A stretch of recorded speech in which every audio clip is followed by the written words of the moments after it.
ٹینیجرز والدین سے کچھ اور توقعات رکھتے ہیں, والدین ان سے کچھ اور توقعات رکھتے ہیں. ان کے یہاں بڑا مقبول ترین چھوٹا سا لفظ ہے چل کرو.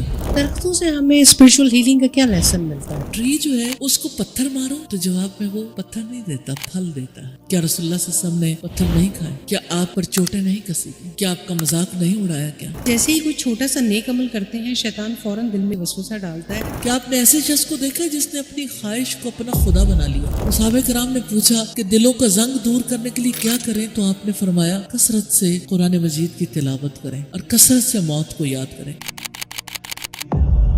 ہمارے ریلیجن میں تو کوئی انہوں نے پابندی نہیں لگائی ہوئی کہ آپ نے جوائنٹ فیملی سسٹم میں ہی رہنا ہے. سم ٹائم آپ اسلام کے باقی سارے اصولوں کو فالو نہیں کر رہے ہوتے کہ صرف الگ رہنے کو اسلام سمجھا جاتا ہے. مطلب اب اتنا سمجھانا, حالانکہ ہر کسی نے پڑھا ہوا ہے اسلام. اسلام کو بحثیت ایک لائف سٹائل کے, ایک نظام زندگی کے کتنے لوگوں نے پڑھا ہے؟ لوگوں نے کیا پڑھا ہوا ہے؟ جو کسی کے خاندان میں ہوتا ہے. آپ کی خاندانی زندگی, آپ کی معاشرتی زندگی, آپ کا کمانا خرچ کرنا, آپ کی پالیٹکس, آپ کا قانون, ملکی نظام, ایوری تھنگ, ایون پوری ورلڈ کا نظام. اگر ہمارا اسٹیٹس اچھا ہے تو لوگ ہماری بات سنتے ہیں. اسلام فائنینشیل رسپانسبلٹی عورت پر نہیں ڈالتا. آپ نے فرمایا اسامہ تم نے اس کا دل چیر کے دیکھا. ہم نہیں جانتے کسی کے دل میں کیا ہے, اللہ جانتا ہے. رسول اللہ صلی اللہ علیہ وسلم سے حضرت عمر نے کہا آپ مجھے اجازت دیں میں اس کے اگلے دانت نکال دوں. آپ نے کہا مجھے ڈر لگتا ہے اللہ قیامت کے دن میرا چہرہ بگاڑ دے گا کہ میں کسی کے ساتھ ایسا معاملہ کروں. ہم کسی کے بارے میں سوچیں گے برا تو کیا اللہ ہمارا چہرہ نہیں بگاڑے گا؟ میرے لیے وہ بہت اوور ویلمنگ تھا, ورڈز نہیں تھے میرے پاس. گھر جا کے میں بہت ایموشنل تھی, میں بہت روئی کہ مطلب دین کے لیے لوگ اتنا کام کرتے ہیں. یہاں پہ جنت کا سودا ہو رہا ہے. کہ میری بھی ایسی سچویشن تھی کہ میں کہتی تھی کہ اچھا رات ہے تو یہ رات نہ کرو. میں اسی طرح ہالینس تھی, اسی طرح میں روتی تھی. ڈفرینٹ جگہوں سے میں نے قرآن پڑھا تھا, لیکن فرسٹ میرا سفر تھا جی دل بدلے زندگی بدلے, اور دیٹ واز امیزنگ. قرآني في قلبي دوما يغمرني من فيض ضياء آيات المولى. السلام علیکم ورحمۃ اللہ وبرکاتہ. کیسے ہیں آپ لوگ؟ جی شکر الحمدللہ رب العالمین. اسپرچل ہیلنگ کے ایک اور سیشن کے ساتھ اللہ تعالیٰ نے ہمیں توفیق دی ہے کہ ہم اکٹھے ہو سکیں, اور ہم دعا کرتے ہیں انشاءاللہ کہ اس مختصر سے نشست میں کچھ اور ایسی باتیں سیکھ سکیں جو ہماری اسپرچل ڈیولپمنٹ کے اوپر اور زیادہ امپورٹنٹ رول پلے کر سکیں. جو استاذہ ادھر سے کوشچن لے لیتے ہیں پھر. جی السلام علیکم. وعلیکم السلام. استاذہ آپ سے پوچھنا تھا کہ جیسے آج کل کلچر اور ریلیجن کو لوگوں نے بہت مکس کر دیا ہے, مطلب خود بھی سمجھ نہیں آتی کہ کیا چیز کلچر میں آ رہی ہے, کیا چیز ریلیجن میں آ رہی ہے. جیسے ایک ایگزامپل ہے کہ فیملی سسٹم میں, جیسے ہمارے ریلیجن میں تو کوئی انہوں نے پابندی نہیں لگائی ہوئی کہ آپ نے جوائنٹ فیملی سسٹم میں ہی رہنا ہے, لیکن ہمارے کلچر میں اتنا زیادہ وہ ہو گیا ہے کہ اگر کوئی لڑکی یا کوئی نئی کپل جو ہے وہ اگر یہ چیز ڈیمانڈ کرتا ہے تو ان کو کافی مطلب اس سے دیکھا جاتا ہے کہ یہ تو بہت ہی غلط انہوں نے سوال کر دیے اور یہ تو بڑے غلط انہوں نے کام کر دیا ہے. اور ایون کہ ہر کوئی اس میں آ جاتا ہے کہ ان کو اچھا نہیں وہ کر رہے ہوتے. تو وہ حالانکہ ہمارے اسلام کے حساب سے تو یہ چیز ہمیں الاؤڈ ہے, اور اسلام میں تو انہوں نے کہا ہوا ہے کہ آپ اپنا الگ گھر بنائیں اور ہر چیز کے لیے الگ ہے ضرورت. تو پھر کافی اس سے پریشانی بھی آتی ہے, فیملیز میں بھی کافی پریشانی آتی ہے. تو اس سے کیسے مطلب کیا جائے؟ مطلب اب اتنا سمجھانا, حالانکہ ہر کسی نے پڑھا ہوا ہے اسلام, تو اب اتنا تو سب کو آئیڈیا ہے ہی کہ اسلام میں یہ ہے, لیکن کوئی اس طرف آتا نہیں ہے. پہلی بات, کلچر اور ریلیجن دو الگ لفظ, دو الگ ٹرمینالوجیز یوز کرنا بتاتا ہے کہ پڑھا ہوا نہیں ہے, اسلام کا فہم نہیں ہے. اس میں مائنڈ نہیں کرنا کسی بات کو. اور اگر آپ یہ کہیں نا, آخری بات بھی آپ نے یہ کہی کہ اتنا تو سب نے پڑھا ہوا ہے. اسلام کو بحثیت ایک لائف سٹائل کے, ایک نظام زندگی کے کتنے لوگوں نے پڑھا ہے؟ اگر آپ دیکھنا چاہیں گے تو آپ کی سوسائٹی میں 0.001% لوگ بھی نہیں ہیں جنہوں نے اسلام کو پڑھا ہوا ہے. لوگوں نے کیا پڑھا ہوا ہے؟ جو کسی کے خاندان میں ہوتا ہے. لوگوں نے کیا پڑھا ہے؟ جو کچھ اسکول میں پڑھا گیا, کالج میں پڑھا گیا, یونیورسٹی میں پڑھا گیا.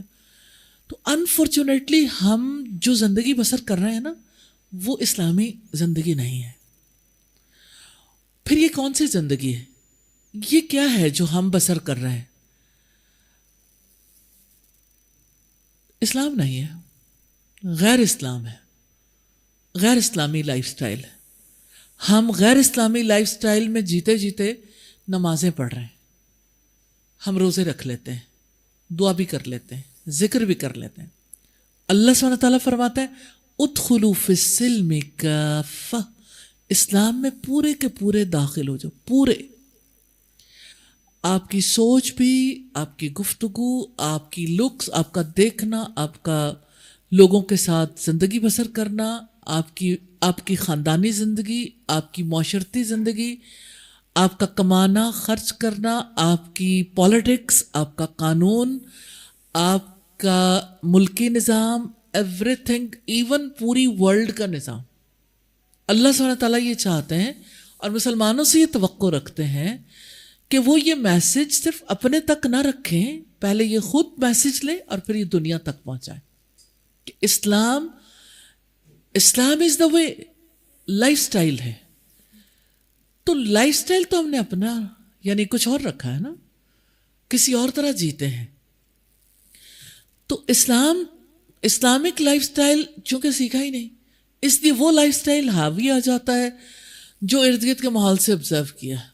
میں ایک خاندان میں گئی، کسی کی ڈیتھ ہوئی تو وہاں پہ میں نے دیکھا ایک خاتون جو ہے وہ ڈیتھ سے ایک دن پہلے بھی میری ملاقات تھی، پھر میں ڈیتھ والے دن گئی جب، تو اچھے بھلے پڑھے لکھے لوگ تھے سب، اور وہاں خاتون کی میت بیچ میں رکھ کے تو ارد گرد ساری خواتین کھڑے ہو کے پڑھ رہی تھیں لا الہ الا اللہ اسرون و بخشیں تو اللہ.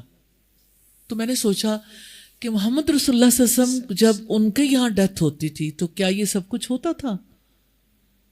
تو اللہ سبحانہ تعالیٰ تو کہتے ہیں لقد کان لکم فی رسول اللہ اسوۃ حسنہ، بلا شبہ یقیناً تمہارے لیے اللہ کے رسول کی حیات میں بہترین نمونہ. تو ہمارے لیے تو اللہ سبحانہ تعالیٰ نے ان کو صرف ایز این انڈیویجول نہیں،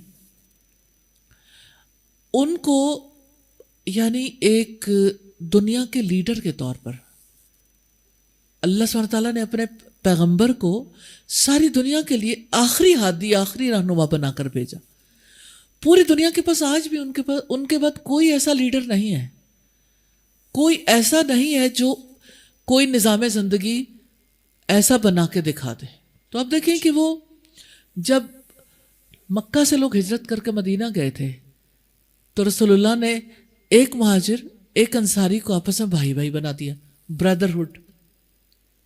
اور لوگوں نے اپنے مال، گھر بار، اپنی جائیدادیں تک بانٹ لیں.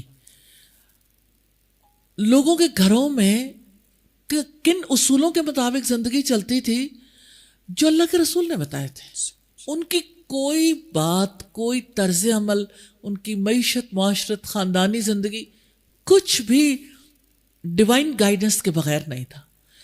ہم ایسی زندگی بسر کریں جس میں ڈیوائن گائیڈنس نہیں ہے، جس میں رسول اللہ صلی اللہ علیہ وسلم کے بتائے ہوا جو بھی طریقے وہ نہیں ہیں انفارچونیٹلی. اور ہم اسے چینج بھی نہیں کرنا چاہتے. ہم یہ چاہتے ہیں ہم جیسی بھی زندگی بسر کریں، چونکہ ہم مسلمان ہیں اس لیے اس زندگی کو محمد رسول اللہ جیسی زندگی کنسیڈر کیا جائے. تو ایسا ہو نہیں سکتا، یہ دھوکہ ہے. تو اب اس کے بعد آپ نے کہا کہ جو یعنی کوئی خاندان میں کوئی الگ رہنا چاہتا ہے تو اس کو رائٹ نہیں دیا جاتا. تو یہاں تو بہت کچھ نہیں ہوتا چونکہ ظلم کا نظام ہے نا. تو جب اللہ کی نہیں ماننی تو پھر تو ظاہر ہے کبھی کسی کی مانیں گے، کبھی کسی کی مانیں گے. تو یہ رائٹ تو نہیں ہے، یعنی مراد یہ کہ یہ صحیح بات نہیں ہے.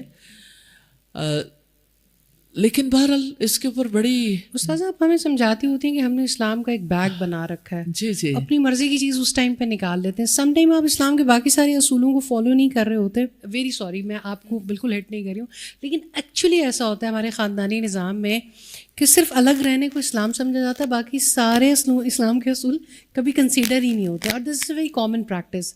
کل میں کچھ ٹین ایجرس کے ساتھ بیٹھی ہوئی تھی، بچیوں کے ساتھ، تو بات ہو رہی تھی کہ اور خاندان میں ہی بیٹھے ہوئے تھے تو بات ہو رہی تھی تو بچوں کو مطلب کہ آگے ان کے رشتوں کے حوالے سے انہوں نے کہا کہ میں تو ایسی جگہ پہ شادی کروں گی جہاں پہ کوئی نہ ہو، لڑکا اکیلا رہتا ہو. میں کہا بیٹا ماں باپ, خاندان. آپ کو پتہ ہے خاندان کے بغیر زندگی کیا ہوتی ہے؟ نہیں ٹھیک ہے مل لیں گے لیکن یہ تو نہیں ہے. میں بچوں کی سوچ کو اسٹڈی کرتی ہوں تو وہ جو خاندان تھا اس کو صرف یہ سمجھا دس از ناٹ اسلام.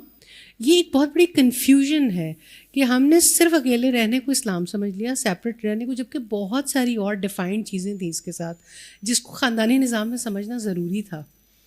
تو یہ بات بڑی امپورٹنٹ ہے وہ اس ریفرنس سے کہ کئی دفعہ ایسا ہوتا ہے کہ لڑکیوں کی شادی ہوتی ہے, اچانک پتہ چلتا ہے کہ ویسے تو ٹھیک ٹھاک تھیں, جا کے شرعی پردہ شروع کر دیا.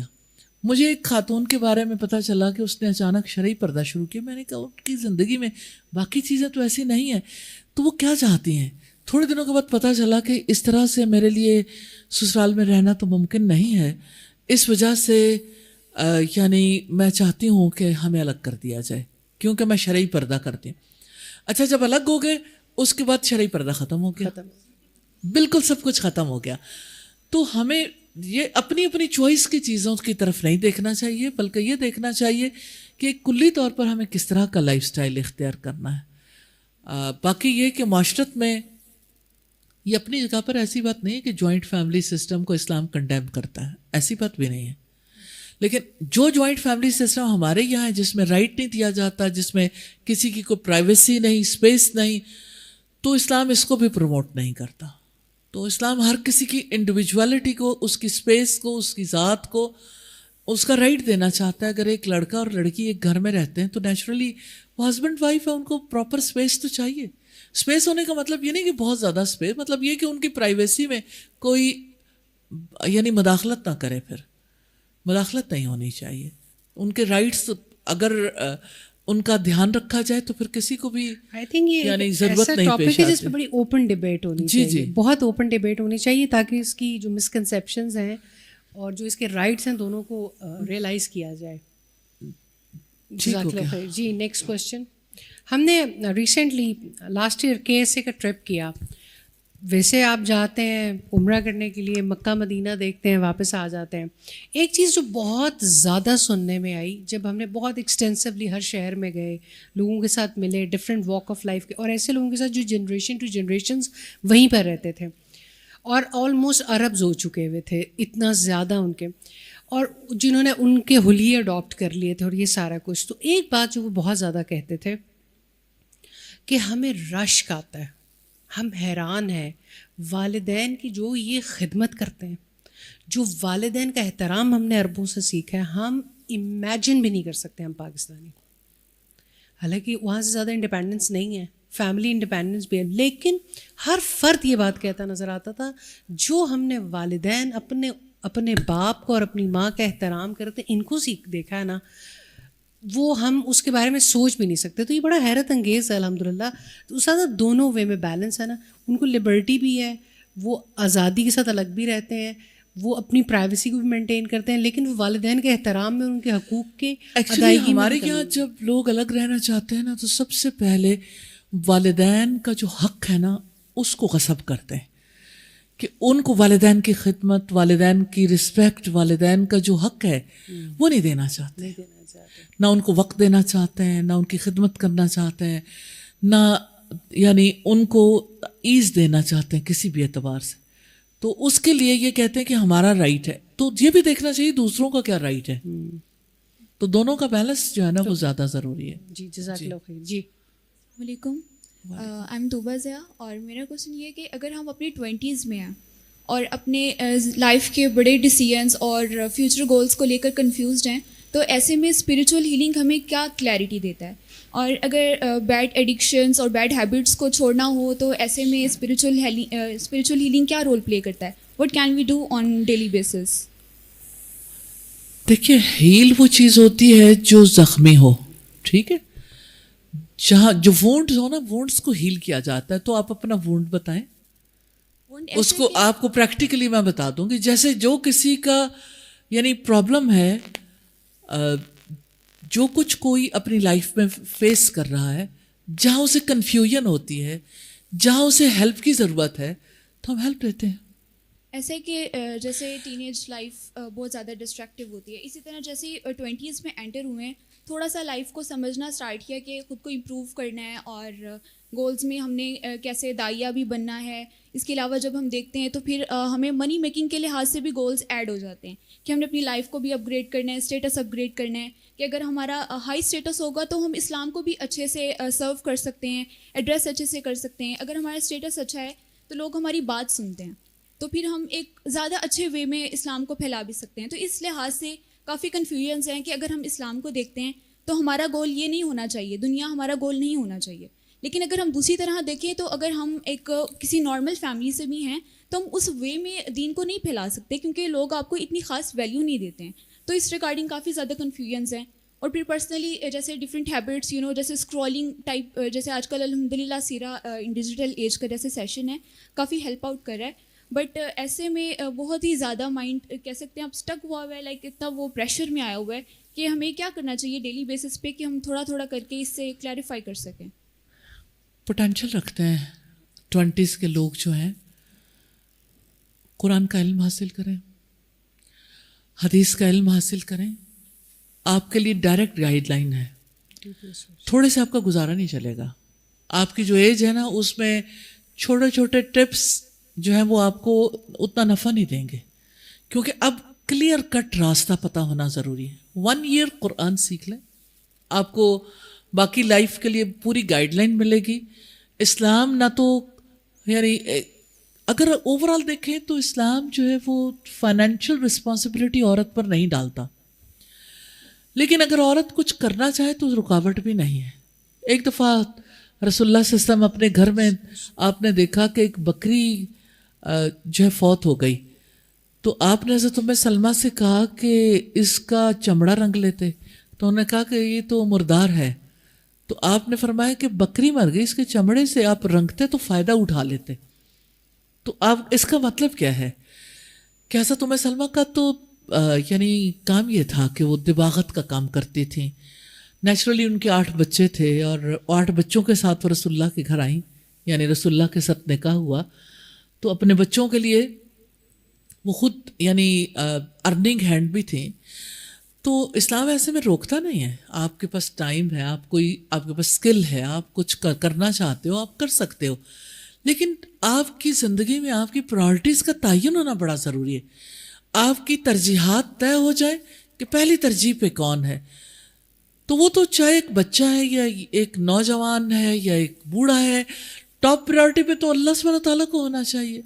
ٹاپ پریورٹی پہ محمد رسول اللہ صلی اللہ علیہ وسلم کو فالو کرنا ہونا چاہیے. ٹاپ پریورٹی پہ پہلے اپنے اخلاق کو درست کرنا ہونا چاہیے. باقی یہ ہے کہ آپ نے دنیا میں رہنا ہے، آپ نے ایجوکیشن بھی لینی ہے، آپ نے اور کام بھی کرنے ہیں. یہ ایجوکیشن ہمیں بتاتی ہے کہ ان کاموں کو کرتے ہوئے ہمارا رویہ کیسے ہونا چاہیے. تو اس طرح سے ہمارے لیے ہیلپ فل ہو جاتا ہے. اللہ سبحانہ تعالیٰ نے جو ہمیں آسمانی علم دیا ہے، وحی کا علم قرآن مجید کے تھرو اور حدیث رسول کے تھرو، یہ ہمارے لیے بہت زیادہ ہیلپ فل ہے. تو اس علم کو حاصل کریں، اللہ سبحانہ تعالیٰ آپ کی مدد کرے گا انشاءاللہ تعالیٰ. باقی یہ کہ اگر آپ یہ سمجھیں کہ ہم ونس ان اے ویک ہم آپس میں ملیں گے تو یہ پوری لائف کے لیے ایک گائیڈ لائن ہوگی، لیکن یہ ہے کہ یہ ابتدائی طور پر یہ جو سیشنز ہیں اس کا مقصد یہ ہے کہ ہم انٹرنلی جہاں بھی اب کسی کا کوئی وونڈ ہے، کسی کے کوئی ایشوز ہیں تو وہ ایڈریس ہوں.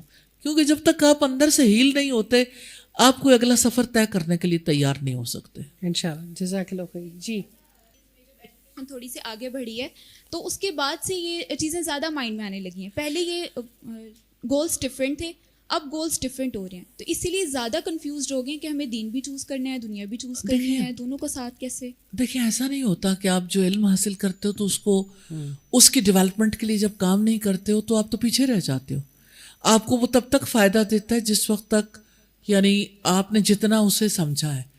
آگے اس میں بھی ترقی کرنے کی ضرورت ہے، آگے بہت کچھ ہے، اور علم حاصل کریں. کتنی بڑی بات ہے نا کہ ماں کی گود سے لے کے قبر کی گود تک.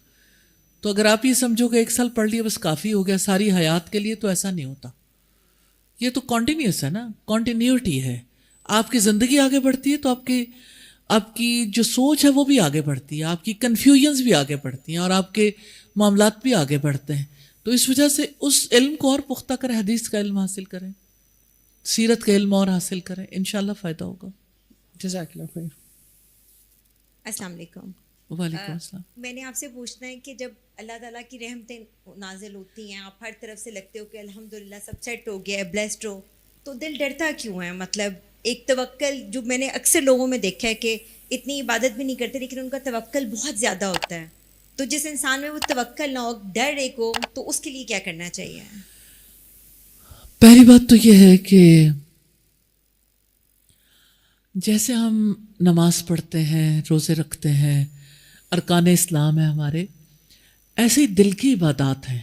12 عبادات ہیں دل کی, جن میں سے ایک عبادت ہے اللہ تعالیٰ کا خوف. جس دل کے اندر اللہ کا خوف ہے, اللہ سبحانہ تعالیٰ فرماتے ہیں وَلِمَنْ خَافَ مقام ربہ جنتان, جو اللہ سبحانہ تعالیٰ کے آگے کھڑا ہونے سے ڈر گیا اس کے لیے 2 باغ ہیں. اب یہ دیکھنے کی بات ہے کہ خوف کس نوعیت کا ہے, دنیا چھن جانے کا ہے یا ایک انجانا سا خوف ہے. تو جو انجانا سا خوف ہے نا, اس کو نام دینا بڑا ضروری ہے.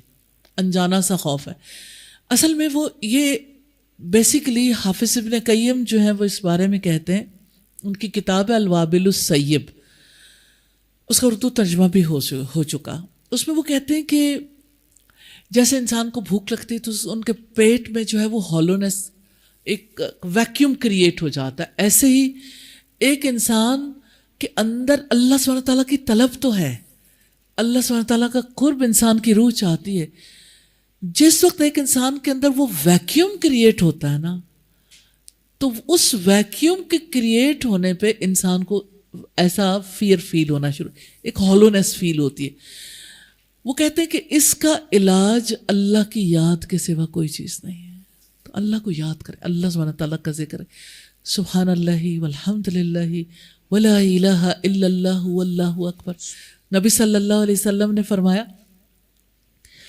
اذا مررتم بریاض الجنہ, جب تم جنت کے باغیچوں پر سے گزرو, فرتہو, تو کچھ کھا پی لیا کرو.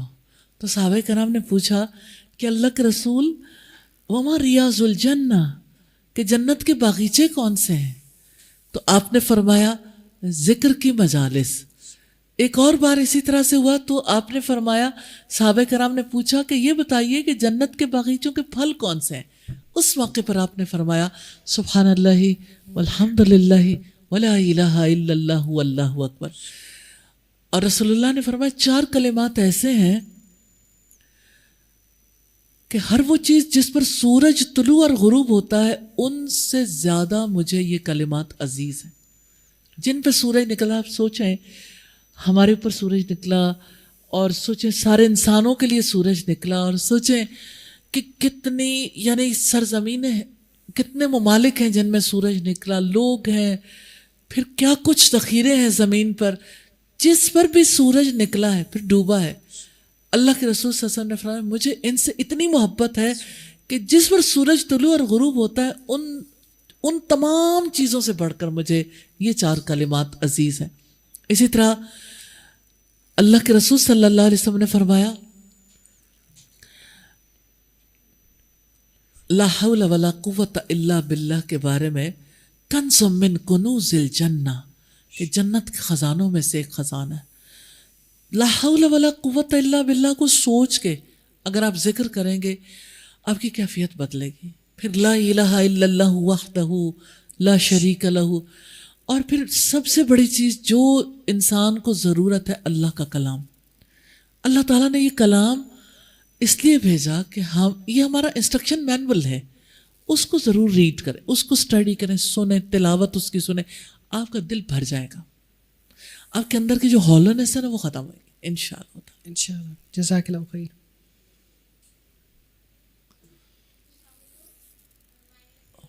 قریب کیجیے گا مائک.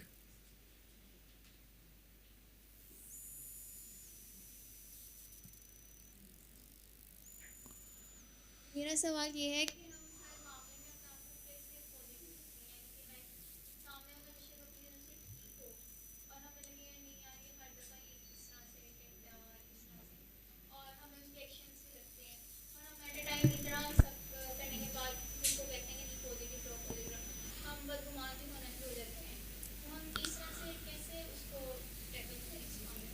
جی اچھا ٹھیک.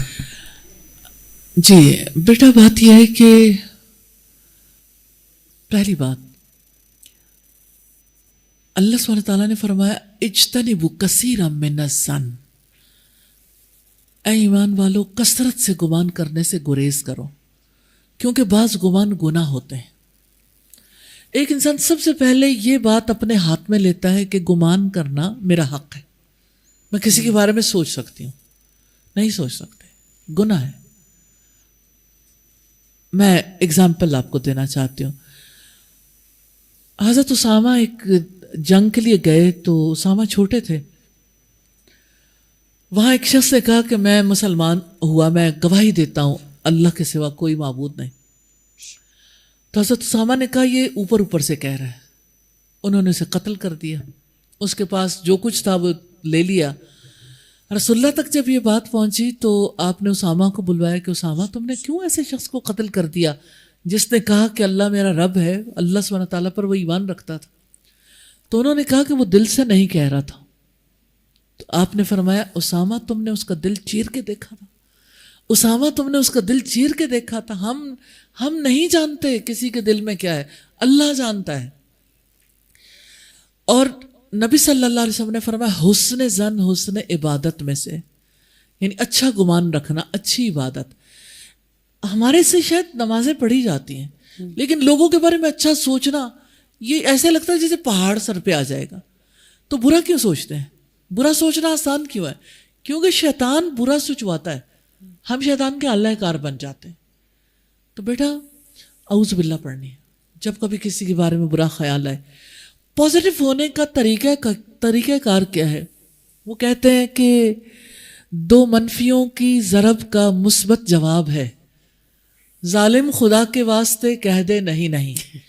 اب وہ یہ یعنی یہ شعر تو کسی اور کانٹیکسٹ میں ہے لیکن مراد یہ ہے کہ 2 چیزیں جو یہ اصول بھی ہے نا میتھمیٹکس کا وہ ہے کہ 2 چیزیں جو مائنس ہوتی ہیں نا ان کو آپس میں ملٹیپلائی کرو تو پلس ہو جاتی ہیں. آپ کے ذہن میں منفی خیال آتا ہے نا، وہ منفی خیال اگر یعنی اللہ سبحانہ تعالیٰ سے مدد مانگیں گے، شیطان آپ کے اندر الٹ رہا ہے، آپ اس کو اللہ تعالیٰ کی طرف لوٹائیں گے، اللہ کی پناہ لیں گے، وہ پازیٹیو ہو جائے گا انشاءاللہ تعالیٰ. پازیٹیوٹی آئے گی اس سے.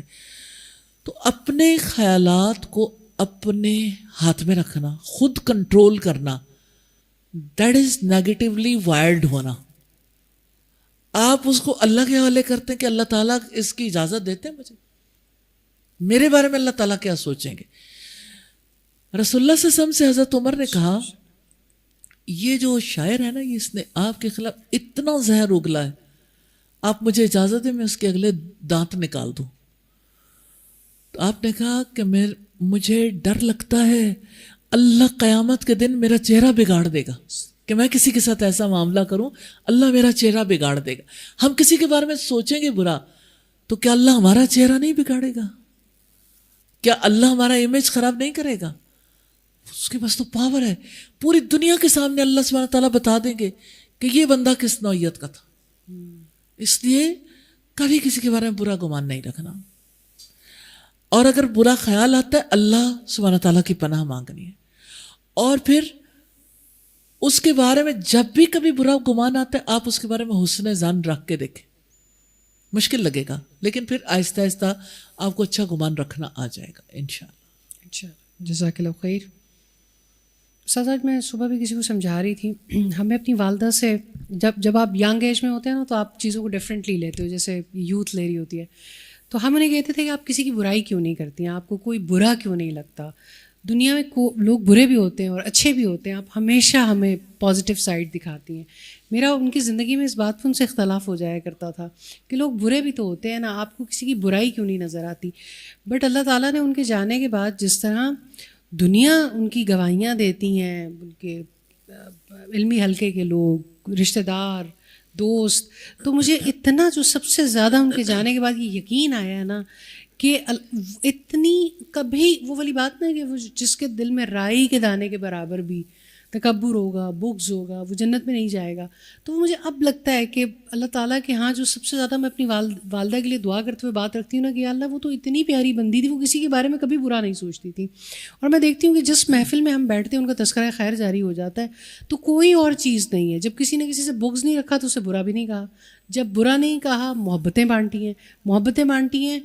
تو اللہ تعالیٰ دنیا میں بھی اور جانے کے بعد بھی جس طرح کا تذکرہ خیر کرتا ہے، میں اب بہت ساری باتوں میں صرف اس عمل کو دیکھ کے رک جاتی ہوں کہ زندگی میں میرا زندگی بھر ان سے، بلکہ ہم بہن بھائی کہتے تھے کہ امی کوئی تو برا ہوتا ہے نا، مطلب آپ کہتی ہیں یہ بھی برا نہیں ہے، یہ بھی برا نہیں ہے، لوگ ہم سے زیادتی کر جاتے ہیں، آپ ہمیں تب بھی کچھ نہیں کہنے دیتی ہیں. تو انہوں نے ہمیشہ ایک پازیٹیو اپروچ رکھی ہے، اتنی پازیٹیو اپروچ زندگی کی طرف.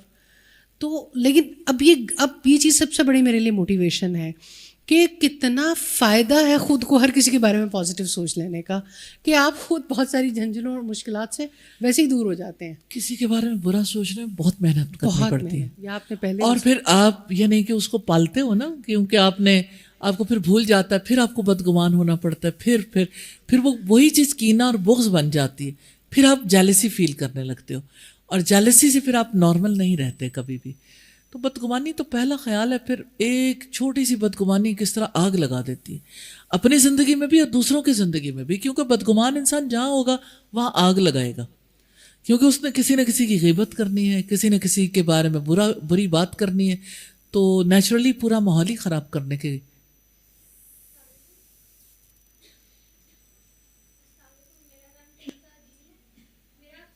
آواز نہیں آ رہی آپ کی، مائک آن کر دیں ذرا.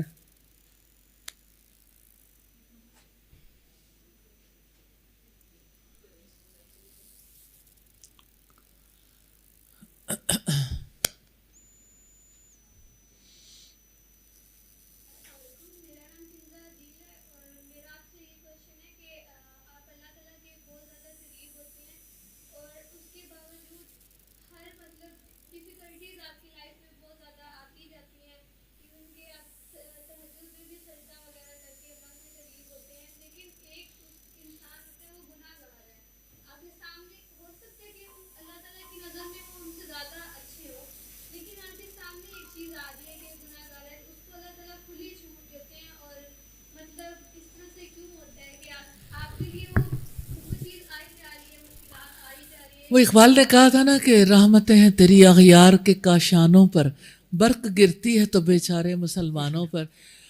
بات یہ ہے بیٹا کہ اللہ سبحانہ تعالیٰ نے سب سے زیادہ جن کو آزمائشوں میں مبتلا کیا وہ انبیاء تھے.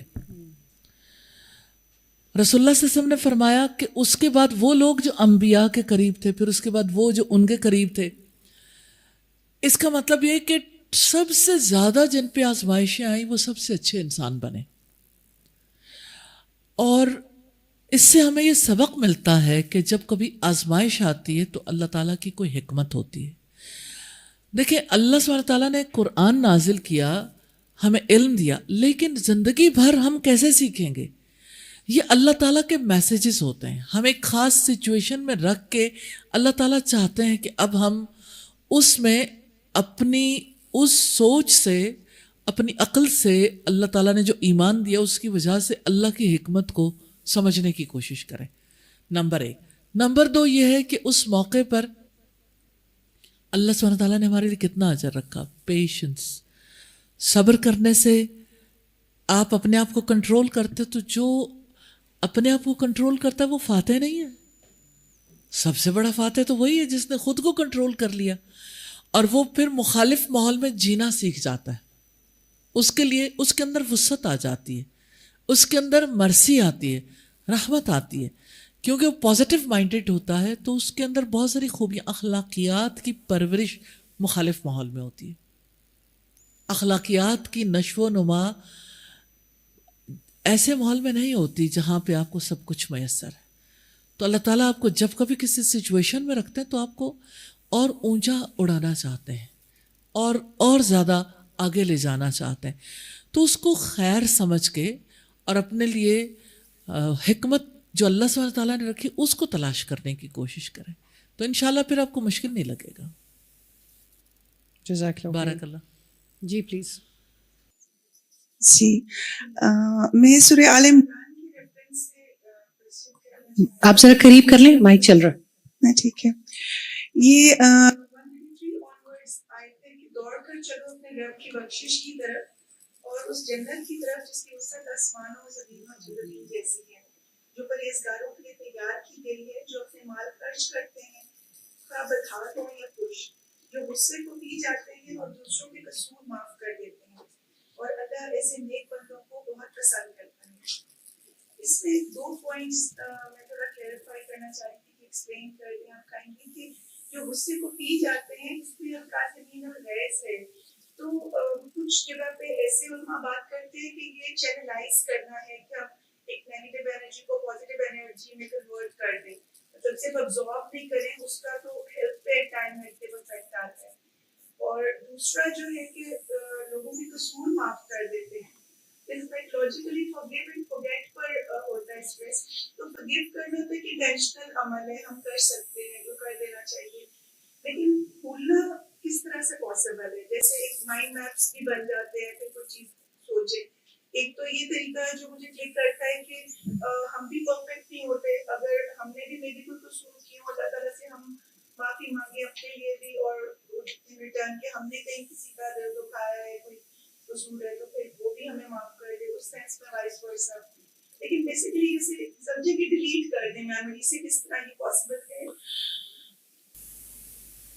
بالکل پاسبل ہے, کیونکہ اگر آپ اپنی طرف دیکھیں گے تو شاید کبھی پاسبل نہ ہو, لیکن اللہ سبحانہ تعالیٰ سے مدد مانگیں گے تو آپ کی یادوں سے واش آؤٹ ہو جائے گا سب کچھ, آپ کے دل میں گنجائش بھی پیدا ہو جائے گی. ہمارا پرابلم یہ ہے کہ جب ہم کچھ بھی کام کرنا چاہتے ہیں تو ہم سمجھتے ہیں کہ ہمارے پاس پاور ہے, ہم کر جائیں گے. نبی صلی اللہ علیہ وسلم نے ہمیں یہ سکھایا, لا حول ولا قوت الا باللہ. نہ نیکی کرنے کی قوت ہے, نہ برائی سے بچنے کی قوت ہے, ماں سوائے اس کے کہ اللہ سبحانہ تعالیٰ کی مدد ہے. جب ہم کہتے ہیں نا اہدنا الصراط المستقیم, ہمیں سیدھے راستے پر چلا دے. اہدنا جو ہے نا ہدایت سے, ہدایت کہتے ہیں نفع مند علم اور عمل صالح کی توفیق کو.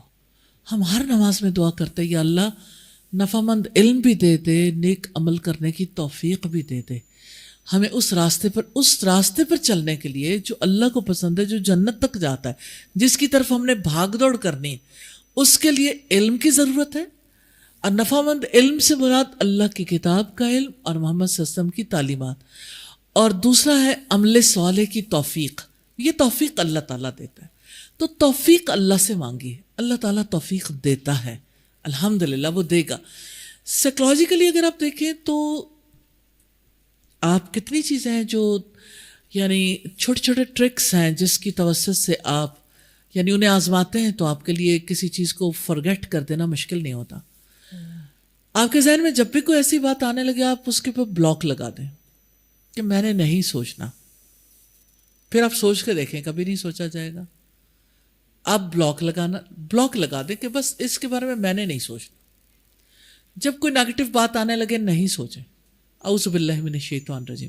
اللہ سبحانہ تعالیٰ نے تو بلاک لگوایا نا کہ آپ شیطان کی طرف سے حملے ہو رہے ہیں, لیکن آپ اس کی اکساہٹ آپ کے دل میں جو آ رہی ہے نا, میرے حوالے کر دو, مجھ سے مدد لے لو. تو forgive اینڈ forget, یہ نہ forgive کرنا ممکن ہے نہ forget کرنا. اگر آپ کہیں کہ forgive کرنا ممکن ہے, ریئلی ہمارے بس میں نہیں ہے. ہم زبان سے کہہ دیں گے, لیکن عملاً تبھی ممکن ہوگا جب اللہ تعالیٰ چاہیں گے. اور یہ دلوں کی رحمت ہے, اللہ سبحانہ تعالیٰ کی رحمت کا حصہ ہے. اللہ تعالیٰ چاہتے ہیں تو پھر ہمارے لیے ممکن ہو جاتا ہے انشاءاللہ. لیکن ارادہ جو ہے وہ ہماری طرف سے ہونا ضروری ہے, کہ ارادہ کریں, دعا کریں, اللہ سے مدد مانگیں, اللہ کی مدد آئے گی انشاءاللہ. اور اگر آپ نیگیٹو نہیں سوچتے تو یعنی آپ کے لیے خوش رہنا اور آپ کے لیے پرسکون رہنا ممکن ہو جاتا ہے, مطمئن رہنا. آپ کی زندگی اطمینان والی زندگی ہوتی ہے, آپ کو بہت زیادہ دنیا کی ہرس نہیں رہتی, آپ کو ڈیزائرز بھی پریشان نہیں کرتی ہیں, خوش رہتے ہیں. تو آپ ایک اچھی زندگی اسی طرح گزار سکتے ہیں جب آپ نگیٹیولی وائرڈ نہ ہوں. تو جب ہم کبھی کسی کی بات دل میں رکھ لیتے ہیں نا, کسی نے ہمیں ہرٹ کیا, ہرٹ کرنے والے کو یا کوئی بھی صورت حال میں پیش آئی, اب جب فارگیو کرنا ہے تو دراصل اس کو فارگیو کرنا نہیں, اپنے آپ کو بچانا بھی ہے, کہ ہم اپنے آپ کو بھی خرچ ہونے سے بچا رہے ہوتے ہیں. الحمدللہ. آمین آمین آمین. ایک آپ جو لاسٹ کویسچن کے ریفرنس سے بات کر رہی تھیں, اس کو تھوڑا سا براڈر پرسپیکٹو میں دیکھیں تو جیسے جو غزہ کے حالات ہیں ان کا آزمائش اتنی لمبی کیوں ہو گئی ہے, ہمیں اس کو کیسے دیکھنا چاہیے کہ مطلب جیسے آپ نے کہا انبیاء پہ آزمائشیں آئی ہیں اور جو پھر ان کے بعد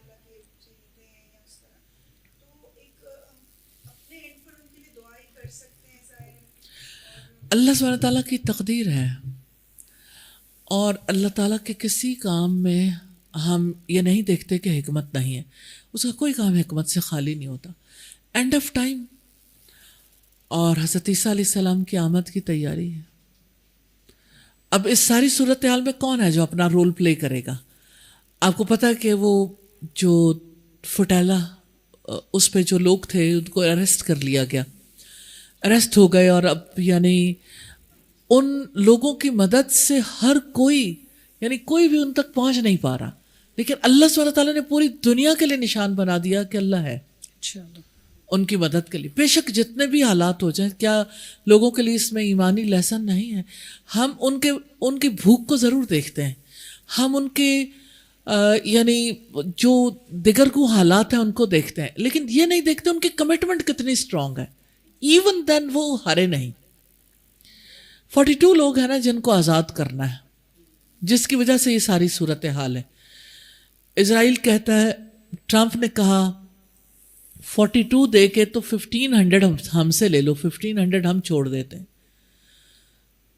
تو یہ لوگ 42 لوگ دینے کے لیے ابھی بھی ریڈی نہیں ہیں. کمٹمنٹ کی انتہا دیکھیے, ساری فیسلٹیز مل جائیں گی, سب کچھ ٹھیک ہو جائے گا, لیکن یہ اب بہت ساری چیزوں کو وہ لوگ زیادہ بہتر سمجھتے ہیں. ہم یہاں بیٹھ کے تبصرے کرنا مناسب بات نہیں ہے, لیکن بہرحال اس طرح کی صورتحال میں اللہ سبحانہ تعالیٰ نے ساری دنیا کو دکھایا کہ دیکھ لو, پھر بھی دیکھ لو جیوز کو, پھر بھی دیکھ لو یہ یہودی ہے, یہ یہودی ہے, یہ کریکٹر ہے. اور اب دیکھیں کہ ان 2 سالوں میں جتنا دنیا نے جیوز کو پہچانا ہے اس سے پہلے نہیں پہچانتے تھے. ابھی بھی اللہ تعالیٰ بہت اچھے طریقے سے ایکسپیرینس کروائیں گے اور ان کے لیے بھی حالات بدل جائیں گے انشاءاللہ. 18 سال ایوب علیہ السلام پر ایسی تکلیف آئی تھی کہ بالکل چوزے سے بن گئے تھے, لیکن اللہ سبحانہ تعالیٰ نے پھر پہلے سے زیادہ دولت دی, پہلے سے زیادہ اچھی صحت دی, اور وہ سارے حالات بدل گئے. تو حالات تو بدل جاتے ہیں, لیکن پوری ورلڈ کے لیے اس وقت چیلنج بنا ہوا ہے, اور ساری دنیا ایک ہو رہی ہے. یعنی اب صرف مسلمز نہیں تھے, نان بلیورز بھی تھے, اور کتنے کنٹریز کے لوگ تھے جو گئے تھے. تو اللہ تعالیٰ ضرور راستہ ان کے لیے بھی نکالیں گے, اور یقیناً اللہ تعالیٰ راستہ اس کی تقدیر کے مطابق نکلے گا. لیکن یہ ہے کہ یہ اینڈ آف ٹائم کی تیاری ہے. استاذ یہ کویشچن کیونکہ ہر وقت کئی برننگ ایشو ہے, اور آج تو بہرحال امت کا دل اور بھی زیادہ اس بات سے پکڑا ہوا ہے. میں پھر بھی چاہتی ہوں آپ اس کو ضرور کہ ہم اپنا کیا حصہ ڈال سکتے ہیں. کیا سڑک پہ نکل کے پروٹیسٹ کرنا پاکستانی انوائرمنٹ کے اندر ہمارا حصہ ہوگا, یا ہم نظریاتی گراؤنڈ پہ وہ نسل تیار کرنے کی کوشش کریں کہ جو کل کو سٹینڈ تو کر سکے؟ ضرور بتائیں, کیونکہ وقتی طور پر ہم کچھ کر لیں وہ ایک بہت بڑا کنٹریبیوشن ہوگا. دیر از اے لاٹ آف کوشچنس کہ نور یہ کیوں نہیں کرتا, نور وہ کیوں نہیں کرتا. اس لیے میں اتنا اوپنلی پوچھ رہی ہوں کہ سوال چھیڑ ہی گیا. تو آخر آپ کا ایک پرسپیکٹیو ہے. میں ہمیشہ یہ دیکھتی ہوں کہ اللہ سبحانہ تعالیٰ ہمیں کیا گائیڈ لائن دیتے ہیں, مختلف حالات میں ہمیں کیا کرنا چاہیے. قرآن مجید ہمیں یہ کہتا ہے لقد کان لکم فی رسول اللہ اسوۃ حسنہ, بلا شبہ یقیناً تمہارے لیے اللہ کے رسول کی زندگی میں بہترین نمونہ. صحابہ کرام مکہ میں انتہائی تکلیف دہ صورتحال برداشت کرتے تھے, اور ہر وقت یہ ڈیمانڈ تھی کہ ہمیں لڑنے کی اجازت کیوں نہیں دی جاتی. 13 سال ایسی کیفیت اللہ تعالیٰ نے برداشت کروائی. پھر جس وقت مدینہ آئے, جب اللہ تعالیٰ نے جہاد کا حکم دیا تو پھر سارے ڈر گئے, اور اس کی پوری یعنی کیفیات تک ہمیں ان آیات میں ملتی ہیں. لیکن یہ کہ اللہ تعالیٰ نے جب جہاد کا حکم نہیں دیا تھا اور جب ایسی صورتحال نہیں تھی تو ہمیں یہ دیکھنا چاہیے کہ اس دور میں کیا رسول اللہ صلی اللہ علیہ وسلم نے کوئی الیکشن کانٹیسٹ کیے تھے؟ کیا رسول اللہ صلی اللہ علیہ وسلم نے اس دور میں یعنی کوئی پروٹیسٹ کیے تھے یا لوگوں سے کہا تھا کہ آپ کی جو سرداری ہے وہ ہم تسلیم نہیں کریں گے، یا آپ کے جو ہے نا یہ معاملات ایسے ہونے چاہیے؟ حالانکہ مدینہ میں آ کے ٹوٹلی چینج ہو گیا، پرسپیکٹو بھی چینج ہو گیا، ریاست بھی بنی، ریاستی احکامات بھی نافذ ہوئے، جیوز کو، کرسچنس کو اور اسی طرح سے جو مشرک تھے سب کو رسول اللہ سے معاہدے بھی کرنے پڑے۔ وقت کی بات ہوتی ہے، لیکن اللہ تعالیٰ جو بھی کام محمد صلی اللہ علیہ وسلم سے لینا چاہتے تھے، سورہ الفتح کی آیت نمبر 28 ہے، هو الذی ارسل رسولہ بالہدی ودین الحق، وہ ذات ہے جس نے اپنے رسول کو ہدایت اور دین حق کے ساتھ بھیجا، لیظہرہ علی الدین کلہ، تاکہ اسے سارے ادیان پر غالب کر دے، وکفی باللہ شہیدا، اس پر اللہ کی گواہی کافی ہے، محمد الرسول اللہ، محمد صلی اللہ علیہ وسلم اللہ کے رسول ہیں، والذین معہ اشداء علی الکفار رحماء بینہم، وہ کافروں کے لیے شدت پسند ہیں لیکن آپس میں رحیم اور شفیق ہیں۔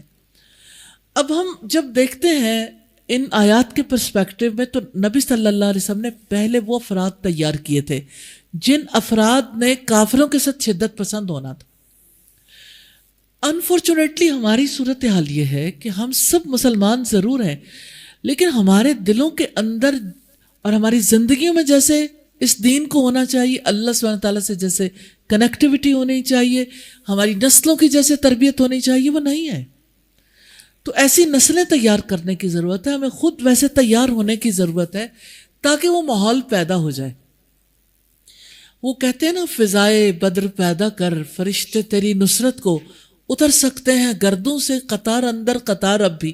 تو ہمیں اس فضائے بدر پیدا کرنی ہے کہ ہمیں اپنی نسلوں کی تربیت کرنی ہے۔ اور ویسے بھی میرے استاد تھے شیخ ڈاکٹر سعید البادنجکی، جن کا شام سے تعلق تھا، UK کے اسلامک سینٹر میں 25 سال انہوں نے گزارے۔ میں نے ان سے بخاری، رجال بخاری کے بارے میں اور بہت ساری چیزیں ان سے ہم نے پڑھی الحمدللہ۔ تو وہ کہا کرتے تھے کہ اللہ سبحانہ تعالیٰ نے ہر ایک سے سارے کام نہیں لینے۔ کیا سوسائٹی میں ایسا نہیں ہوتا کہ کچھ لوگ جو ہیں وہ یعنی ڈاکٹر ہوتے ہیں، کوئی انجینئر ہوتے ہیں، کوئی فلاں کام کرتے ہیں، مختلف طرح کے پیشے اختیار کر لیتے ہیں۔ اسی طرح سے جو شخص یا جو آرگنائزیشن جو کام کرنے کی ہمت رکھتی ہے اسے وہ کام کرنا چاہیے۔ تو ہمارا جو فیلڈ ہے ایجوکیشن کا ہے، ہمارا فیلڈ ہے لوگوں تک اللہ کے پیغام پہنچانے کا۔ اللہ تعالیٰ کا شکر ہے ہم وہ کام کر رہے ہیں، اور ہم ان سارے لوگوں کی ایفرٹس کو سلام کرتے ہیں جو لوگ اس میدان میں ایفرٹ کر رہے ہیں۔ مثال کے طور پر خدمت کے کام کرنے کے لیے جو کام ہو رہے ہیں، الخدمت بھی جو کام کری بہت اچھا، بہت عمدہ کام کر رہی ہے، لیکن اگر کوئی ہم سے یہ چاہے کہ ہم الخدمت کی طرح کام کریں تو شاید یہ ہماری پسلی نہیں ہے۔ جو ہم کام کر سکتے ہیں اس سے بھی جائیں گے۔ تو جو لوگ کام کر رہے ہیں ہم ان کی ہیلپ کر دیتے ہیں اس فیلڈ میں، وہ ہماری اس فیلڈ میں ہیلپ کر دیں جو ہم کام کر رہے ہیں۔ تو اس طرح سے مل کے ہی یہ سارے کام کرنے ہیں۔ اللہ سبحانہ تعالیٰ ہمیں توفیق دیں۔ جزاک اللہ خیر۔ یہ ایک بہت بڑا کوشچن ہے جی، ہم سے پوچھا جاتا ہے، ہم کبھی بھی کسی ایسی چیز کے نام پر ایڈ نہیں لیتے جو ہم کام نہیں کر سکتے، وہ چاہے کوئی بھی معاملہ ہو۔ تو یہ بہت امپورٹنٹ بات ہے کہ جو بھی آپ کی اسپیشلائز فیلڈ ہے جہاں آپ نے محنت کی، میں اکثر بہت جذباتی، صبح مجھے میسیجز آئے، میرا فون بھرا ہوا ہے، تو میں انہیں کہتی ہوں کہ آج میں ساری عورتوں کو لے کے چوک پہ چلی جاؤں اور وہاں پہ پروٹیسٹ کر دوں۔ جس قسم کا ہمارا انوائرمنٹ ہے وہ جب آپ کو پروٹیکشن نہیں دے گا تو آپ کے گھر کے مرد بھی آ کے ہمیں پکڑیں گے۔ تو ہمیں اپنی حدود میں رہ کے کام کرنے دیں۔ ہم ایجوکیشن کے لیے کام ہم سمجھتے ہیں کہ ایجوکیشن کے تھرو سوسائٹی میں چینج لایا جا سکتا ہے، وہ بڑوں کی ایجوکیشن ہو، وہ بچوں کی ہو، وہ خواتین کی کسی ایج گروپ کی ہو، ہم ہر جگہ اپنا رول پلے کرنے کی کوشش کر رہے ہیں۔ لیکن یہ بات سوسائٹی کو اور تمام ان آرگنائزیشنز کو سمجھنی چاہیے جو ہر کسی کو کہتے ہیں کہ ڈریگ ہو کے صرف ایک ہی طرف جا کے کھڑے ہو جاؤ۔ ہمارے دل بالکل ان کے ساتھ تڑپتے ہیں، دھڑکتے ہیں، اور انشاءاللہ ایسا کوئی وقت آئے گا تو اپنا رول بھی پلے کرنے میں پیچھے نہیں ہوں گے۔ ویسے بھی پروٹیسٹ کرنا جو ہے یہ کوئی اسلامی طریقہ کار نہیں ہے۔ بالکل اسلامی طریقہ کار نہیں کہ آپ سڑکوں پہ نکلیں یا ریلیاں نکالیں یا پروٹیسٹ کریں۔ اس کے لیے جو کرنے والا کام ہے، دیکھیں آپ کا دشمن آپ کو مار رہا ہو، آپ ان سے پروٹیسٹ کر رہے ہیں، تو یہ یعنی وہ پروٹیسٹ کرنے کا معاملہ تھوڑی ہے۔